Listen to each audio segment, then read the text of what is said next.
This is a heavily fortified island prison, built to hold the most dangerous criminals alive. The rules here are brutally strict. If a prisoner fails to pass the metal detector, there's no explanation, only punishment. When James sees the guard acting unreasonable, he snaps and slaps him twice. The guard explodes with anger and warns him not to test his patience. He raises his stun baton and moves in. Seeing this, Blackie can't stay quiet anymore. He charges forward and knocks the guard to the ground. The guard quickly regains control and overpowers Blackie after a short struggle. Only when the prison warden arrives does the chaos finally stop. The warden asks James why he failed the metal scan. James calmly explains that his left knee is reinforced with a titanium implant. After checking it himself, the warden lets him go. Then the warden introduces a death row inmate named White. 17 years ago, White robbed a federal transport carrying gold bars worth $200 million.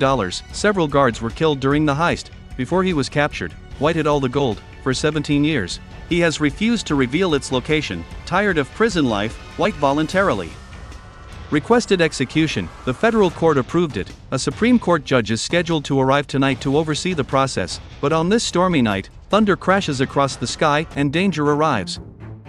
A heavily armed mercenary team storms the island prison. Moving with military precision, they break through the first line of defense. Meanwhile, James is suddenly taken from his cell. White is requested to see him before his execution. According to prison rules, death row inmates are allowed one final meeting. Although James has never met White before, White specifically asked for him. The reason traces back to James's past. Before his arrest, James and Blackie were involved in a violent encounter with federal agents. To save Blackie, James took a bullet and nearly died. White admired James's bravery and loyalty. That's why he wanted to speak with him before his death. While they talk, the mercenaries reach the main cell block and silently disable the security systems. As execution time approaches, guards escort James away from the chamber. But in the hallway, they suddenly run into the attackers. The mercenaries open fire. James instantly drops to the floor and plays dead, narrowly escaping. After the attackers leave, he helps revive the wounded guard and escapes together. Inside the execution chamber, the mercenaries take control and hold everyone hostage. Their leader calls for a helicopter extraction, but the storm causes the helicopter to crash into the lighthouse and slam through the prison roof. The female mercenary goes to investigate. When she reaches the hallway, she realizes the two bodies from earlier are gone. Sensing danger, she rushes forward. Just as the guard unlocks a security door, she arrives and jams her weapon through the opening. James kicks the gun aside at the perfect moment. After a short struggle, the mercenaries retreat. Later, several attackers confront James in the medical wing. They never expected one man to be this dangerous, even unarmed. One mercenary escapes and attempts to reach the crashed helicopter for communication equipment, but James intercepts him in the corridor. The mercenary disarms James and escapes using a rope descent. With extraction impossible, the mercenary leader contacts the federal agency. He threatens to execute the judge unless a helicopter is sent immediately. At the same time, James uses the helicopter radio to contact the authorities. The truth is revealed. James is an undercover federal agent. Everything, his arrest, Blackie's rescue, even the gunshot, was part of a long-term operation. The goal was to infiltrate the prison and extract information about White's hidden gold. Although the gold location remains unknown, they now face an even bigger threat. The mercenary leader is a former federal prison official. He organized this entire prison assault to kidnap White and torture him for the gold's location. Federal intelligence quickly identifies the attackers. They are all former elite soldiers. Knowing they need backup, James arms the inmates and prepares for a full counterattack. Meanwhile, two bodyguards guarding the judge suddenly fight back and disarm the mercenaries. They demand surrender, but the mercenary leader pretends to comply, then suddenly opens fire on his own captured men to create chaos. Before the bodyguards can react, they are taken down. It turns out the mercenaries were wearing bulletproof vests. Earlier, the leader had deliberately fired at their armor to fake their deaths. At that moment, a body carrying a smoke grenade suddenly drops from the ventilation shaft. Thick smoke instantly floods the execution chamber. Using the chaos, James helps move White and the judge into the tunnel. He orders Blackie to escort White away, while he stays behind to free the judge. But before he can finish unlocking the restraints, the mercenary leader forces open the passage. With no time left, James is forced to abandon the rescue. Not wanting to miss this chance, the mercenary leader leads his men in pursuit to track James faster. They split up. One attacker triggers a trap James planted and is instantly taken out. Another mercenary rushes to investigate, only to be ambushed by James. The leader spots James and fires while swinging on a hanging chain. James dodges, grabs the chain himself, and kicks the leader's weapon away. the two clash midair in a brutal fight. After several exchanges, neither gains the upper hand. When they land, James draws his gun.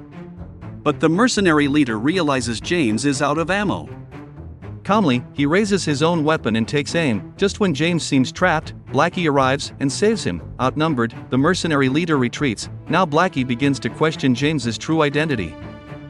With no choice left, James finally tells him the truth. He is an undercover agent. Blackie can't believe it. James passed every lie detector test before joining the gang, but James explains that experienced agents can easily beat polygraph machines. Since James never betrayed the group or caused harm, Blackie eventually forgives him. Having accepted death long ago, White volunteers to trade himself for the judge.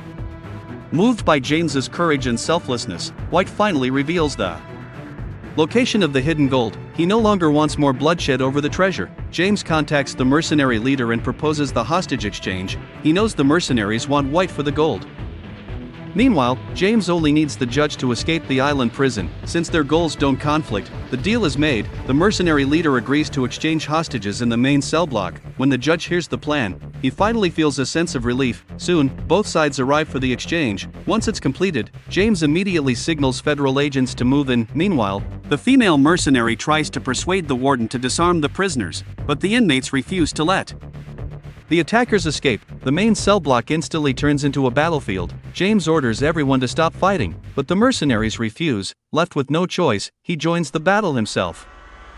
The female mercenary finds an opening and eliminates the heavy gunner. The attackers then fire an RPG toward James. He quickly activates the helicopter's mounted gun and shoots it down midair. Furious, the mercenaries concentrate all firepower on the helicopter. As it starts losing control, James takes action. He grabs a hanging chain and swings across, taking out the remaining guards protecting the aircraft. James escapes danger, but Blackie falls from the helicopter and crashes to the ground. As federal reinforcements arrive, the mercenary leader and the female mercenary attempt to flee. During the escape, the warden trips the female mercenary. She angrily tries to retaliate, but the warden fights back and defeats her. Even in defeat, she mocks the warden, but the experienced warden ignores her and hands her over to the authorities. Meanwhile, James rushes to Blackie's side. He tells him to stay alive no matter what. Suddenly, agents bring the judge forward, and everyone realizes he has been switched. That means the mission isn't over yet. James and the agents chase after the mercenary leader. The leader warns James to turn back, threatening to throw the judge into the ocean. When James refuses to stop, the mercenary leader pushes the judge out of the helicopter. Without hesitation, James jumps after him. He stabilizes his fall, reaches the judge midair, and deploys his parachute. Seeing the mercenary helicopter lose its leverage, White reveals the bomb he is carrying, forcing the leader to retreat. Not long after, James brings the judge safely to shore. Federal agents recover the hidden gold bars from the lake. With the mission finally complete, the movie ends here. Thanks for your watching. Leave your comments below and don't forget to subscribe for more videos like this, turn on the notification, and leave a like to help the channel out.